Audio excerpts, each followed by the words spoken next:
aujourd'hui, je voudrais te parler d'un outil qui m'a énormément aidée à une période où j'étais un petit peu dans ce que j'appelle moi aujourd'hui des zones d'étranglement. Les zones d'étranglement, c'est souvent des situations quand tu es pris entre deux consignes, deux injonctions que Bateson, qui est le fondateur de l'école de pensée de Palo Alto, a définies comme étant des injonctions paradoxales ou un système de double contrainte. Ce système d'injonction paradoxale, donc dans lequel on baigne, ni plus ni moins en ce moment, pour te dire à quel point nous nageons en eau trouble, c'est cette dissociation finalement qui est provoquée à l'intérieur de toi par une injonction A, une injonction B qui sont a priori, et en général la vraie injonction paradoxale, ils sont incompatibles. Ces deux injonctions sont incompatibles. C'est-à-dire rester proche mais rester loin. Et il y a des phrases clés, des phrases types en fait, qui sont porteuses d'injections paradoxales en elles-mêmes, notamment la célèbre phrase d'exemple qui est « sois spontané ». C'est-à-dire qu'il n'est pas possible d'être spontané en se forçant d'être spontané et en faisant un effort pour être spontané. En ce moment, on est dans un grand bain d'injonctions paradoxales. Alors les injonctions paradoxales, elles ne sont pas nécessairement volontaires, elles sont même la plupart du temps assez involontaires. Quand elles sont volontaires, c'est un autre problème, c'est-à-dire que là, on va parler davantage de notions de perversité et pas de vraiment une injonction paradoxale en tant que telle. On est non seulement tous appelés à vivre et à ressentir des injonctions paradoxales, mais on est aussi amenés à en faire subir aux autres sans même s'en rendre compte. Qu'est-ce qui motive ces injonctions paradoxales ? Et puis je ne vais pas aller trop loin non plus sur le registre des injonctions paradoxales. Tu pourras te renseigner largement pour voir si tu es toi-même en prise avec des injonctions paradoxales dans ton cadre pro, privé, etc. Sachant que dans le cadre sociétal, nous sommes en plein dedans. Donc je te laisse observer ça d'un niveau assez distancié pour te rendre compte à quel point nous sommes dans ordre contre ordre simultané à chaque instant et à chaque communication en ce moment. D'où ça vient, ces injonctions paradoxales ? Eh bien, souvent, quand c'est un système qui envoie des injonctions paradoxales, c'est la signification que le système est instable. C'est deux valeurs qui rentrent en conflit et sur lesquelles finalement on demande aux subalternes, parce que l'injonction paradoxale, pour qu'elle soit vécue difficilement, c'est qu'elle émane en règle générale d'une figure d'autorité, mais ça peut être aussi une figure parentale dans le clan familial par exemple, figure de manager, figure gouvernementale, enfin tout est dans ce registre-là. Et l'injonction paradoxale te met en fait en dissociation intellectuelle, c'est-à-dire que tu ne peux pas répondre en fait à ce qui t'est demandé, ni à l'injonction A, parce que si tu réponds à l'injonction A, tu ne réponds pas à l'injonction B, et inversement. Alors c'est des situations où les individus se retrouvent en forte tension intérieure. Et dans cette forte tension intérieure, eh bien, il y a plein de troubles psychiques qui peuvent venir compliquer encore un peu plus la tâche. Proposer à quelqu'un des injonctions paradoxales, c'est l'équivalent de lui mettre le nez dans le guidon et de l'amener à aller tracer dans n'importe quel sens, sans recul en fait, sur ce qu'il est en train de faire. L'un des biais pour, si ce n'est sortir des injonctions paradoxales, qu'on verra peut-être un autre jour sur une autre vidéo, mais en tout cas pour comprendre qu'on est en face d'une injonction paradoxale et pour essayer de définir finalement sa zone de manœuvre à soi là-dedans, moi j'ai trouvé beaucoup de réponses avec les accords Toltec, cet ouvrage de Don Miguel Ruiz qui est très très largement connu, qui semble très simple en lecture et en premier abord, qui s'avère en fait beaucoup plus subtil qu'il n'y paraît.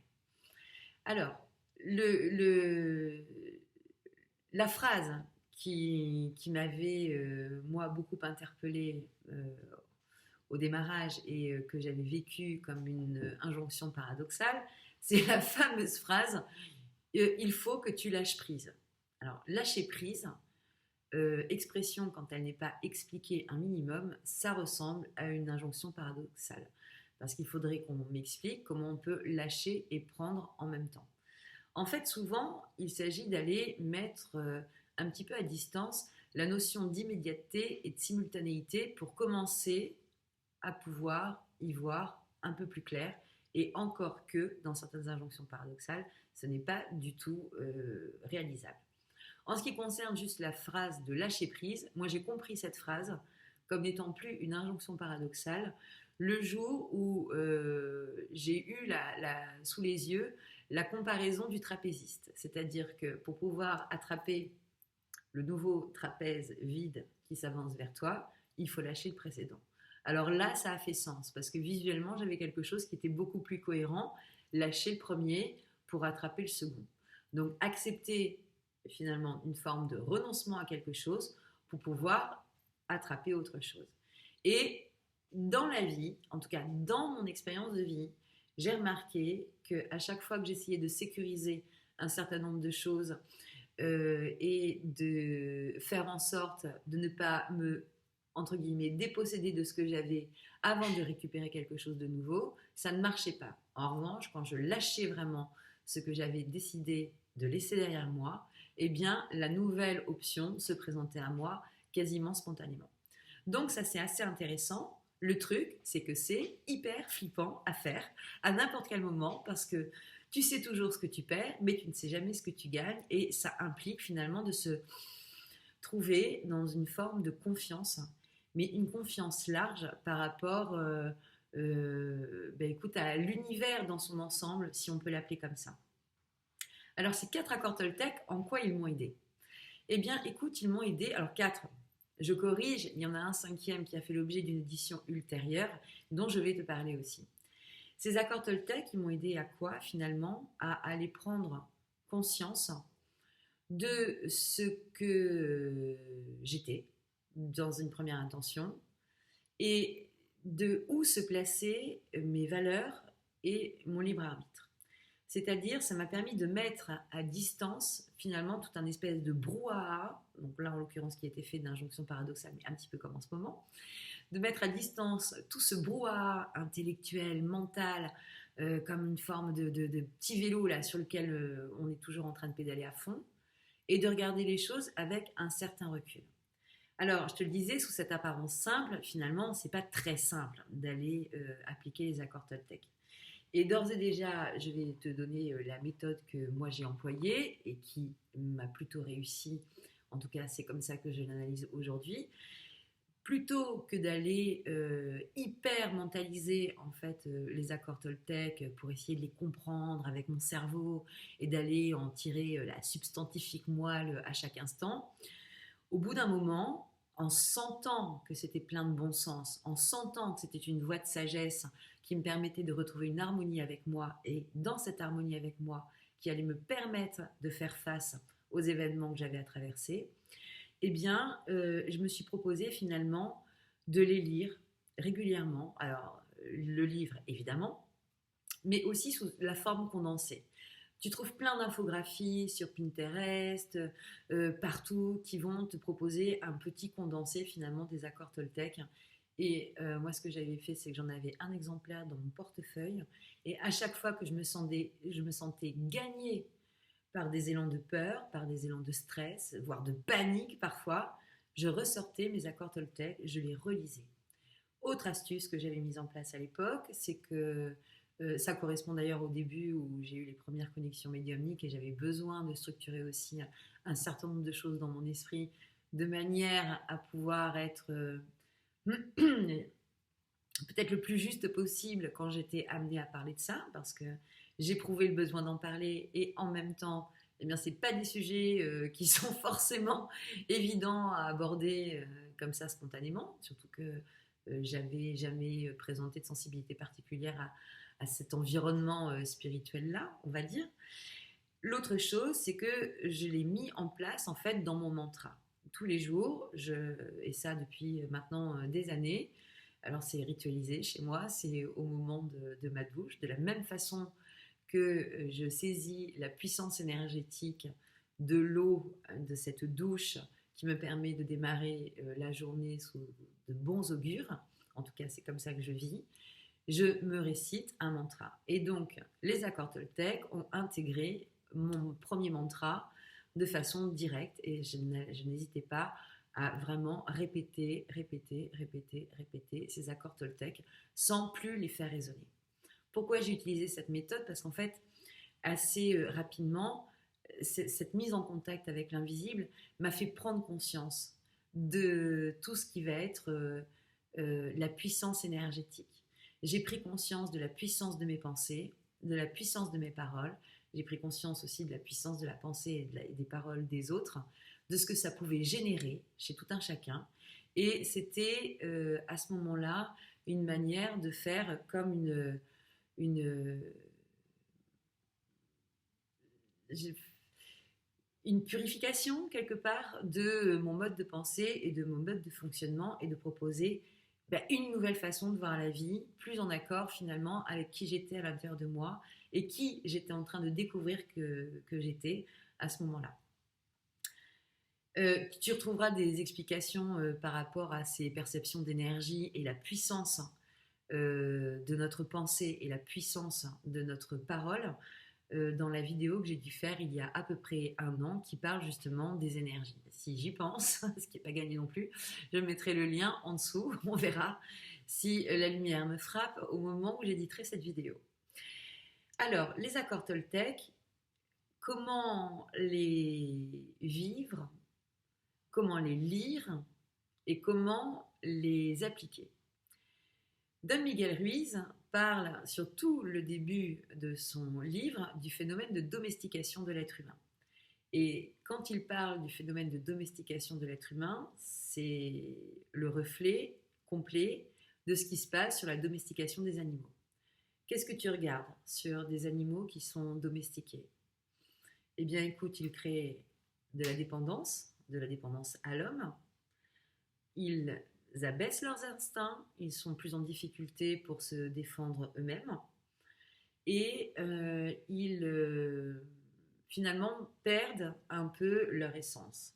Un animal sauvage domestiqué ne sait plus se nourrir seul, ne sait plus subvenir seul à ses propres besoins, ou s'il le fait, il faudra qu'il retourne à l'état sauvage. Donc ça, c'est des épreuves particulières aussi pour les êtres humains quand ils retournent à l'état sauvage. Entre guillemets, bien sûr, c'est métaphorique ce que je te dis. Mais ça implique du coup de passer par des zones où tu es comme en espace de survie pour pouvoir renouer avec ton instinct. Les accords Toltec te mettent ça sous les yeux, c'est-à-dire que notre niveau de domestication en tant qu'être humain nous a énormément déconnectés de qui on est et de notre instinct et de notre alignement.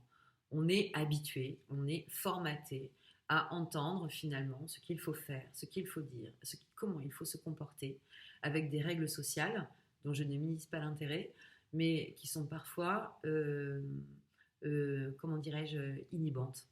Des règles sociales qui peuvent être excessives et inhibantes. Et là, on est un petit peu dans des règles sociales qui pourraient se révéler inhibantes, bien qu'elles soient présentées comme étant protectrices. Et je ne nie pas que certaines puissent être protectrices aussi. L'accord Toltec que je vais te présenter en première intention, c'est le 5e à être sorti. Pourquoi je vais commencer par celui-ci? C'est l'accord qui dit « Sois sceptique, mais apprends à écouter », parce que cet accord-là permet, dans son essence, de prendre un recul par rapport au brouhaha qu'on entend en ce moment. Sois sceptique, mais apprends à écouter, ça veut dire « Ok, regardons les choses à plat ». Quand on est dans un échange interpersonnel ou quand on entend des informations ou des injonctions, comprenons de quoi il est question. Alors, la technique que je mets en place, moi, souvent, c'est que je reformule dans ma tête ce qui m'est dit au moment où c'est dit. Comme ça, si je ne le comprends pas, je peux déjà tout de suite reposer une question à mon interlocuteur pour qu'il aille préciser finalement ce qu'il essaie de dire, ce que devraient peut-être faire davantage les journalistes quand ils sont en phase de discours politiques. Parce que clairement, quand tu prends les mots les uns au bout des autres, de temps en temps, ça n'a juste pas de sens sur un plan sémantique et sur un plan syntaxique. En fait, c'est de temps en temps, mais complètement incohérent. C'est une succession de mots savants mis les uns au bout des autres et qui sont censés former une réponse, mais finalement, alors tout le monde fait comme ça, mais au final, non, c'est pas tout à fait comme ça. C'est plutôt, mais de quoi parle-t-on au juste, quoi. Donc la reformulation à l'intérieur de soi, ça peut être déjà un premier plan qui te permet de te positionner sur une position de scepticisme, sachant que le scepticisme, c'est pas une position de défiance, c'est une position de de quoi est-il question? De quoi on me parle? Je ne sais pas de quoi il est question. Je me propose d'aller creuser ce qui est dit là à un moment ou à un autre parce que là, ça ne fait pas euh, lumière finalement pour moi. Ça n'a pas de sens pour moi. Et d'apprendre à écouter, la deuxième partie de l'accord Toltec, qui est là très très subtile, c'est qu'on ne parle pas juste d'écouter avec ses oreilles, on parle aussi d'écouter avec ses yeux, d'écouter avec son ressenti et d'écouter avec son intuition et avec son instinct. Et tu vas vite te rendre compte, quand tu te mets dans cette posture-là, que tu as accès aux contradictions de ton interlocuteur, quel qu'il soit. Tu vas vite voir les endroits où c'est raccord et les endroits où ça n'est pas raccord. Les endroits où il croit en ce qu'il dit et les endroits où il ne croit pas en ce qu'il dit. Il y a un YouTuber extrêmement pertinent là-dedans qui s'appelle Fabien Olicard qui te fait des descriptions de nos comportements non verbaux de façon très précise. Je suis assez friande de ce que propose ce garçon et je t'engage à aller regarder des trucs et astuces. Et tu vas voir que dans la position de rester sceptique et apprendre à écouter, l'une des premières choses, c'est ne pas réagir. Ne pas réagir et ne pas se sentir pris dans l'immédiateté qui est certainement l'un des principaux problèmes de notre époque. C'est-à-dire que, et ça on a pu l'éprouver tout de suite, on est dans une dynamique de rendement, de rapidité. On ne conçoit pas d'attendre 24 heures une réponse à un mail.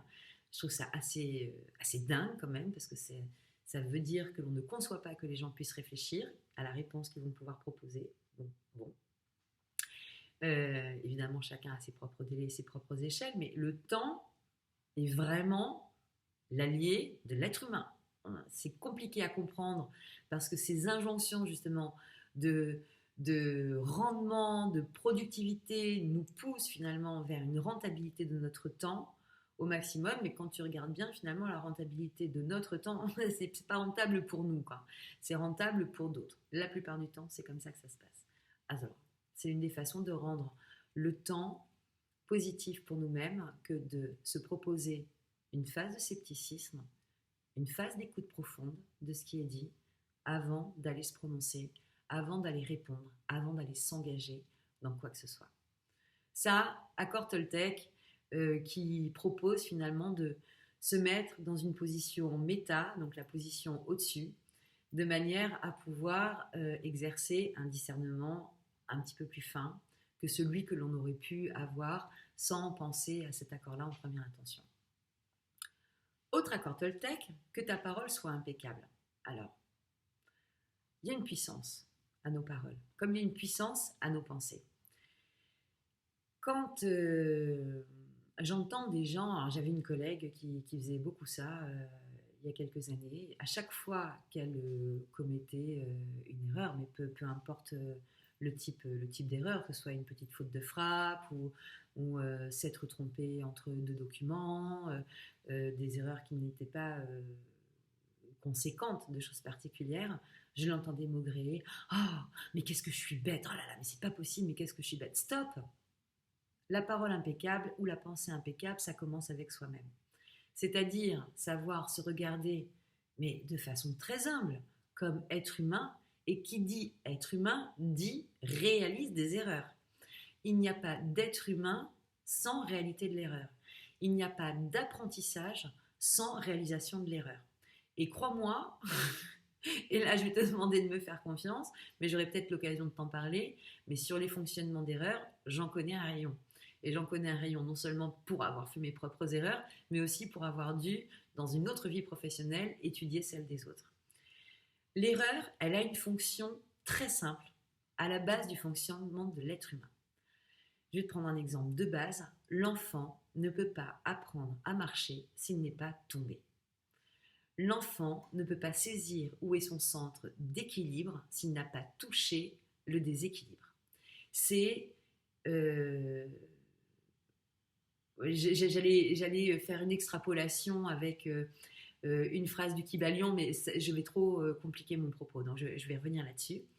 Mais l'erreur que nous réalisons tous est exactement proportionnelle à l'apprentissage que nous pouvons en tirer. Quand on commence par se fustiger en s'estimant soi-même dans l'incapacité de... Alors ça va très loin, c'est-à-dire que j'ai une amie, à chaque fois qu'elle essaye des techniques de spiritualité, mais quoi que ce soit, elle me dit toujours, enfin bon, chez moi ça marche pas. Ben non, mais ça va pas marcher. Ça semble évident. Parce que là, la parole n'est pas impeccable. Elle n'est pas juste. Pourquoi est-ce que ça marcherait sur Pierre, Paul, Jacques et que ça ne marcherait pas sur toi? Quelles sont les chances que tu laisses au produit? Est-ce que là, tu es vraiment dans quelque chose où tu vas accepter? Cette puissance-là de la parole conditionne finalement la réussite de l'exercice qu'elle va se proposer. De la même façon, aller se présenter à un entretien d'embauche en estimant qu'on ne serait jamais pris, ou en se disant « Ah ouais, mais je n'ai pas le niveau pour ce poste », ou « Je n'ai pas le niveau pour réussir ce concours », ben oui, il y a de fortes chances que ta parole et ta pensée aillent influencer l'action que tu es en train de donner. Et c'est un peu différent de la positive attitude. C'est un peu différent du fait de « Ouais, allez, on y va. Oui, allez, on va y aller à fond. » Non, non, non, c'est pas ça. C'est de regarder les choses justes et d'ouvrir ce que j'appelle aussi le champ des pourquoi pas et de se donner un maximum de chance. Ça, c'est sur la parole par rapport à soi. Usons de bienveillance par rapport à nous en première intention. À partir du moment où on va être bienveillant vis-à-vis de nous-mêmes, on va commencer à vraiment pouvoir l'être avec les autres. Et c'est là où ça va être très intéressant, c'est que quand on va se retrouver finalement dans des relations interpersonnelles, avec des conflits, avec des choses à régler, des choses pas claires, pour quelque raison que ce soit, le fait que la parole soit impeccable donne une réelle chance à un dialogue constructif de se mettre en place. Et peu importe si l'autre ne suit pas cet accord-là que la parole est impeccable. Peu importe s'il réagit de façon agressive ou violente. Pourquoi peu importe? Parce que des lignes. Autre accord Toltec ne prend rien de manière personnelle. C'est-à-dire qu'à partir du moment où tu as compris que la parole impeccable et la pensée impeccable s'appliquent en premier lieu à soi, tu comprends, quand l'autre a des propos non impeccables vis-à-vis de toi, qu'il s'adresse déjà à lui-même des propos non impeccables. Et rien que cette perspective des choses déclenche finalement une forme de compassion. Alors il ne s'agit pas de se comporter en serpillière et d'aller accepter de se laisser baigner dans un flot d'insultes. Il n'est pas question de ça. Dans le fait de ne rien prendre de manière personnelle, c'est comme il y a un petit film qui propose ça pour les enfants que je trouve génial, ça aussi si j'y pense je le mettrai en dessous, mais qui dit que cet accord-là, c'est comme un bouclier invisible. Alors cet accord-là, ça sera peut-être comme les masques, c'est-à-dire de ne pas laisser non plus rentrer à l'intérieur de nous ces paroles non impeccables justement que nous sommes amenés tous à recevoir à un moment ou à un autre, mais c'est de comprendre d'où part l'autre. C'est-à-dire que si ça déclenche en face une réaction, mais c'est qu'il y a de fortes chances que tu aies mis ton interlocuteur en posture défensive. Si tu as mis ton interlocuteur en posture défensive, c'est que tu as tapé là où il fallait. Et c'est pas le moment d'aller en remettre une deuxième couche, sauf si tu as vraiment envie de déclencher un conflit, ce que je ne te conseille pas. On a assez peu de temps de passage sur cette terre pour aller déclencher des conflits stériles, j'ai envie de te dire. Donc, profitons davantage d'autres choses. Mais si on intègre le fait que la réaction exacerbée de l'autre est en réponse à un endroit particulièrement vulnérable sur lequel tu as tapé, hein, accueillir ça, comprendre ça, et souvent tu vas comprendre l'autre bien mieux que lui-même ne se comprend. Cet accord-là, de ne rien prendre de manière personnelle, c'est un accord de pacification à l'intérieur de soi. On n'est pas responsable de tout, et tout ce qui s'adresse de manière violente, agressive, irrespectueuse à soi, eh bien c'est le bouclier invisible le renvoie implicitement à l'autre. Fais l'essai, tente l'exercice de ne rien prendre de manière personnelle la prochaine fois que ça frite avec quelqu'un dans ton entourage. Propose-toi de prendre les choses à distance, de regarder d'où l'autre parle, qu'est-ce que c'est, d'où vient sa colère, d'où vient sa peur, et d'aller voir qu'en fait, il s'adresse bien souvent à son reflet de lui-même. Ce n'est pas non plus un exercice facile, c'est-à-dire que ça en revient à ce que je disais il y a quelques instants, sous son apparence simplicité, l'application de la sagesse toltèque demande beaucoup, beaucoup de recul et d'entraînement. Accord suivant, fais toujours de ton mieux. Alors ça, c'est un accord piège presque. Quand on va le prendre en première intention, parce que fais toujours de ton mieux, je pense qu'on est un certain nombre à être sur des postures un peu warrior par rapport à la vie et d'avoir envie de se dépasser, de se challenger et d'aller finalement se proposer une vision des choses plus aboutie, un travail mieux fait, enfin la course au mieux, au mieux, au mieux dans lequel nous sommes tous plongés dans un climat sociétal qui date pas d'hier, qui date pas de la pandémie, mais qui date d'encore avant et peut-être même à l'époque. Oui, enfin bon, bref, quoi, peu importe de quand ça date, mais enfin bon, c'est un vieux schéma de fonctionnement humain. Don Miguel Ruiz, quand il dit fais de ton mieux, il n'est pas en train de te dire vas-y, épuise-toi, fais ton burn-out, donne tout ce que tu as, donne. Non, c'est pas ça. Fais de ton mieux. Alors je le dis avec d'autant plus comment dirais-je, de conviction que c'est peut-être l'accord qui m'a le plus parlé, c'est-à-dire cette espèce d'excès d'investissement dans les choses que je pouvais mettre parfois, sans pour autant me rendre compte que j'étais pas en mesure physique, psychique, intellectuelle d'aller donner ce que j'avais eu comme ambition de donner. J'avais pas les niveaux du mieux auquel j'aspirais. Fais de ton mieux, ça veut dire par rapport à l'état dans lequel tu es aujourd'hui, par rapport aux ressources financières, intellectuelles, spirituelles dont tu disposes aujourd'hui, fais de ton mieux. Et il est évident que faire de son mieux, ce ne sera pas la même chose le jour où tu as mal au dos, le jour où tu as 42 fièvres, que le jour où tu es pumped up parce que tout se passe bien et où là tu as l'esprit dégagé, tu es sur ton petit nuage, tu peux être hyper focusé sur ce que tu as à faire. Non. L'astrologie est intéressante en ça, c'est qu'elle te permet de cerner quels sont justement les moments où tu vas être dopé, des moments où tu vas être beaucoup moins dopé, et ça peut être très très intéressant de se pencher sur ce qu'est ta carte astrale au niveau des énergies de base que te propose le ciel au moment où tu nais, et d'aller regarder un petit peu tout ça. Je te mettrai aussi en dessous, toujours pareil, si j'y pense, le lien vers une formation que Mikaya de Venus Dance by Mikaya propose à un tout petit tarif qui te permet de découvrir ta carte astrale. Et pour avoir suivi ce cours-là qu'elle a mis en ligne, c'est un outil vraiment fabuleux et qui te permet de faire une application plutôt concrète de ça. Donc fais de ton mieux, anticipe dans la mesure du possible les choses que tu as à faire qui sont très exigeantes de toi par rapport à des moments où tu vas être un peu plus up de façon naturelle. C'est-à-dire que on est tous marqués par aussi un calendrier qui est fait de dates anniversaires, de dates souvenirs. Si tu as un gros taf à faire à un moment donné, ben, peut-être que si c'est l'anniversaire du décès de mamie Minou, on va dire, peut-être que c'est pas le bon jour pour faire ce genre de choses-là. Ouvre ta conscience aux champs invisibles qui peuvent jouer finalement à ton insu et donne-toi les chances vraiment de réussir au maximum. Mais pour se donner les chances, il faut aussi être en conscience de à quel moment nous en sommes, nous, à l'intérieur de nous-mêmes.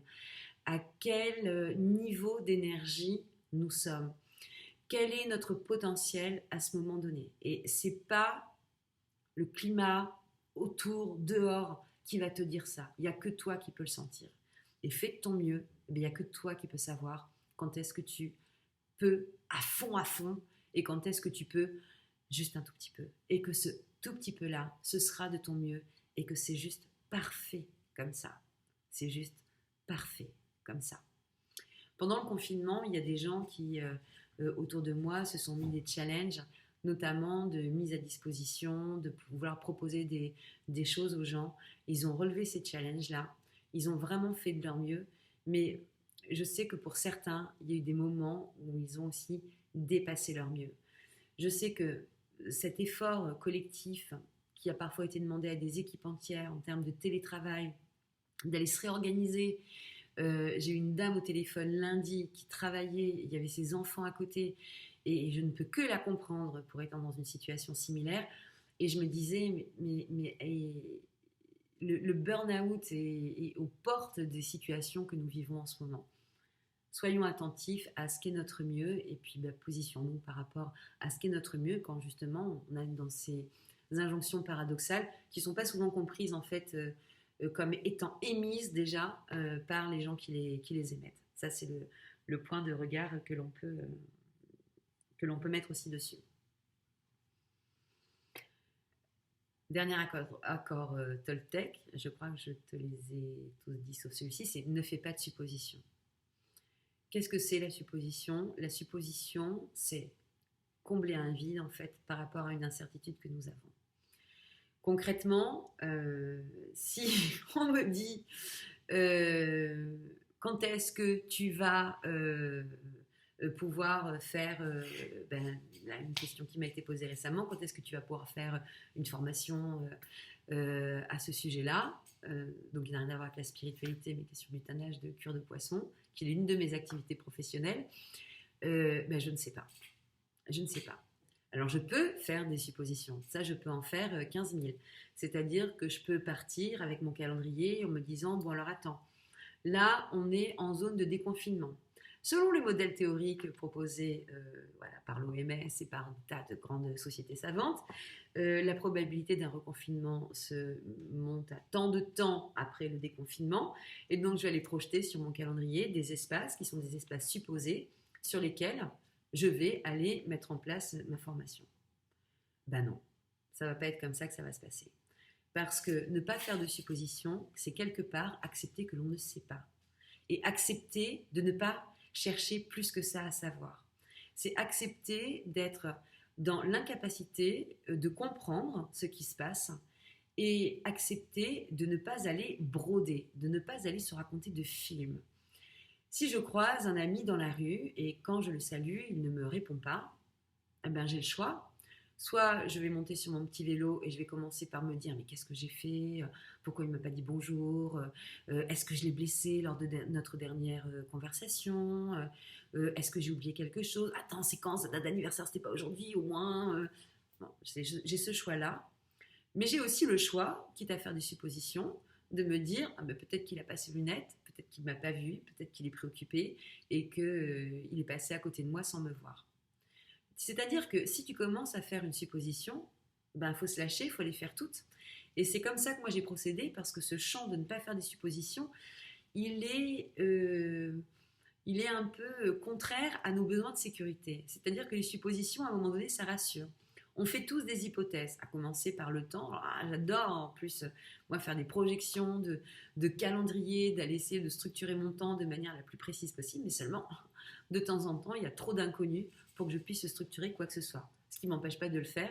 Mais quand je me vois le faire, je me dis, bon allez, tu te calmes parce que tu es en train d'user ton énergie dans un truc sur lequel tu as finalement aucune donnée fiable, aucune donnée fixe à l'heure actuelle. Donc lâche l'affaire et attends et accepte.